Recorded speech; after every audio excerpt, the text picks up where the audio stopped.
Okay,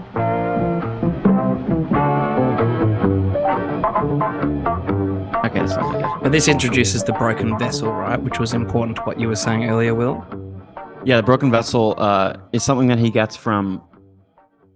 It's always a question how you're supposed to pronounce this name, because if you say Walter Benjamin, you're saying the first word in English and then the second one in like a fake German accent. That's true. If you say Walter Benjamin, you sound like an idiot.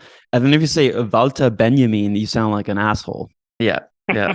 So You're I'm damned gonna if you stick- do, and you're damned if you don't. Yeah. I mean, the norm seems to be to just say Walter Benjamin. I'm sure Jake will have some sort of correction when he hears us say it. The task, it's his essay, the iconic essay, The Task of the Translator. And this is interesting too. I don't really have much to say about it, but like Walter Benjamin is like a constant reference of Žižek's. Like, Yeah. he's really one of the main references, I think, that's sustained through like all of his work. I mean, the whole book Violence is basically a riff off of Walter Benjamin, Divine Violence. Another man with a failed entry into the academic system, about to do it all from the outside. Yeah. And, you know, his taste in art aside, this is a good, this is a good essay. Nice. You know, he tried to kill himself with morphine, right?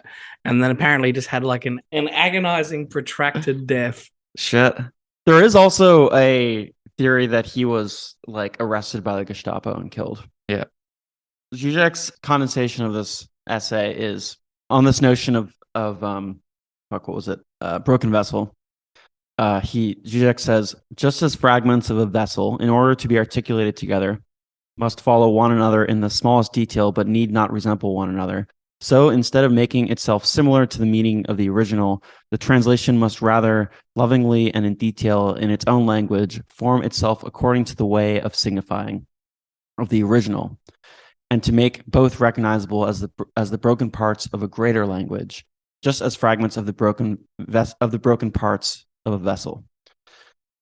Which is a very beautiful rendering of translation, and it's also very different, I think, than what people typically think translation is, which is just the bare kind of one-to-one or as best you can converting of one language into another. And the idea that when newer translations come out, they're closer to the original. They've accessed something more true because about it. Everyone's familiar with like the notion of like a bad translation and like a better translation.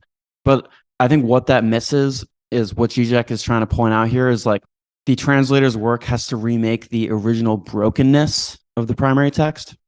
So it's not about restoring the translated text to the unity of the primary text, since there's not a unity there to begin with. So like what translation lays bare is this original loss. And it becomes obvious in the way that a translation fails. Like it's in translation, there's like an inherent inability to return the text to this sense of completeness of the original language. And that kind of movement like speaks to the original loss at work in the original text.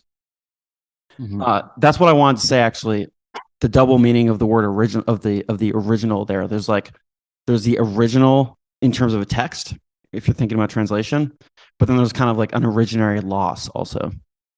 I don't know if that's an interesting point, but well, that makes sense, because like a bad translation produces a sense of there being like some kind of pure original text.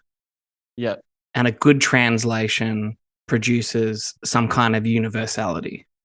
Exactly. Yeah.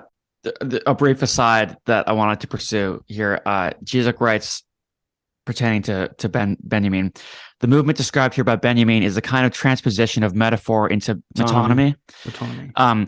Instead of conceiving translation as a metaphoric substitute of the original, as a process of rendering its meaning as faithfully as possible, both the original and its translation are posited as belonging to the same level, as parts of the same field, in the same way that for Levi Strauss, the main interpretations of the Oedipus myth are themselves new versions of the myth.